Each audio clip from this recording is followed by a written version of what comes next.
Hey guys, welcome to another Kickstarter review. So today I'm going to be reviewing Gran Turismo, doing a full spoiler breakdown of it. I'm going to be talking about it in detail, what I liked, what I disliked, but I'll start off by giving you my brief summary thoughts of what I thought of the film. As I mentioned in my Out of the Theater review, this film is just good, solid fun. It's very easy to watch. It's not much to think about anyways, nothing thought-provoking about it. It's a very simple film. It's based on a true story, which is very interesting. It's an underdog story. It even has a bit of heart, which was nice to see. It wasn't just a bland like popcorn flick. It had a little bit of heart to it, enough to keep you invested. But yeah, just good solid fun, nothing groundbreaking. Not a bad film, just better than average, just a good solid fun. Starting off with what I liked about this film, obviously it's an underdog story, so it's a true story about a kid who plays the video game Gran Turismo and goes on to actually race real cars and grow his career from there as an actual race car driver. It's a really cool story, and I didn't know that it was a true story, so that was very interesting for me to see. The film has a great story structure. It's very linear and just very straightforward. To the point where it's predictable, which I'll get to when I talk about the things I disliked about the film. But yeah, look, very straightforward, very easy to follow.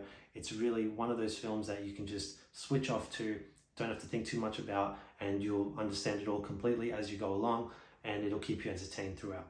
This is ultimately a racing movie, so there's a lot of racing scenes in this film, and they are really well shot. The action looks great. The racing is, I think most of it, a lot of it is real, but you can see some CGI shots in it. But even then, they look great too. So the racing scenes were great, and you could really see the scenes like playing out well. You could follow what was happening, who's winning, who's losing, all those sorts of things. All the things that you want to see from a racing film, the camera angles, all that sort of stuff.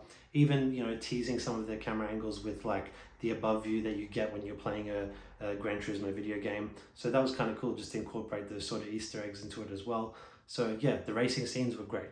The characters were great in this film too. No amazing characters or anything like that. Just pretty, normal people. A young kid who's like, just trying to make his career as a race car driver, and then you got his coaches and all that. Everyone's pretty likable. You get the bad guys too. Like, it's pretty straightforward, pretty stereotypical, like typical archetypes that you get from these kind of films. But it's an underdog story, and so you just get some nice characters in there that keep it interesting enough throughout that you're invested enough to enjoy the film. And now for the things I dislike with this film, starting with the thing I've already mentioned, which is the fact that it is very predictable. As I said, it has a good story structure, but at the same time, it's a really predictable one. I understand it's a true story, but as someone who didn't know it was a true story and didn't know the story, I still want to see how it plays out. And so, but I could really predict everything that was going to happen at every step. It was completely predictable in that regard. I don't think predictability is necessarily a bad thing in a film. It's good if you can keep your audience able to follow what's going on and able to actually kind of guess, so that it means that the story is kind of telling the story well. But I think in this regard, it was just really predictable, and just you almost could say, it would almost give the argument that, well, what's the point of even watching the film if you know how it's going to end from the very beginning of the film, basically. And because of how predictable it is, one of the other negatives of this film is really its lack of tension.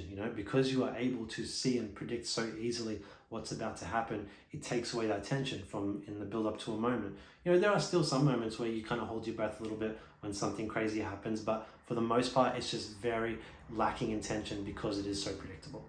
Another negative aspect of this film is to do with the theme of family. So I actually like that it has a strong family themes throughout this film, particularly between the main character and his dad, whose dad doesn't want him to be racing cars in this way because he's afraid for him. But basically, there is some strange kind of dynamics between them throughout the film where I don't know why these things happen. It might just be an editing thing, but there was literally scenes where the dad was yelling at him at the dinner table, and then straight after that, he's back in his room playing the video game again. And as his dad's walking past the door, he literally gives him a tip to try and win the race. He was mad at him 1 second, and the next second he's helping him play the video game with the video games that he despises. So it's just kind of some weird moments like that throughout the film just felt a bit off and not kind of forced as well. So yeah, it's not a huge thing, but it was just kind of some odd family dynamics throughout this film. And he has a brother at the beginning, and who's kind of introduced as pretty close to him, but then he kind of just disappears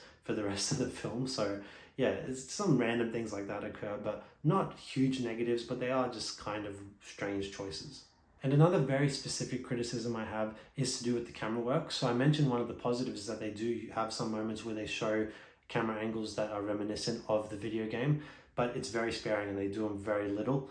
I would have liked to have seen them do that more, show more of these camera angles to remind us more of that video game feel to the action, and really tie it back to how he, to his roots, that he is a video game player who is now racing real cars. They do show it in some scenes with simulations where you see a CGI car basically form around him to show that he's like back in his room again while he's racing, in terms of what's going on through his mind. But I just would like to see more of those sort of camera angles that you have from the video games incorporated into this film. Very minor thing, complaint, but it is there. It's just a little criticism that I have. To summarize, it's good, solid fun, but very predictable at that. So it's a very easy popcorn flick that you can watch, switch your brain off to, but it is very predictable. Don't expect too many surprises from this film. It is exactly what you think it's going to be as it progresses along. But that said, good solid racing film. I give it a 6.5 out of 10. It's definitely above average, but it's not quite knocking on the door of what I would say is a really good film. I would just say it's a good film, it's solid, and it's fun. Anyways, guys, that's my thoughts on Gran Turismo. I would love to hear what you guys think in the comment section below if you've had the chance to see it. Let me know your thoughts. If you've enjoyed this video, please give it a like and give my channel a subscribe. I'd really appreciate that. And we'll see you next time. Bye.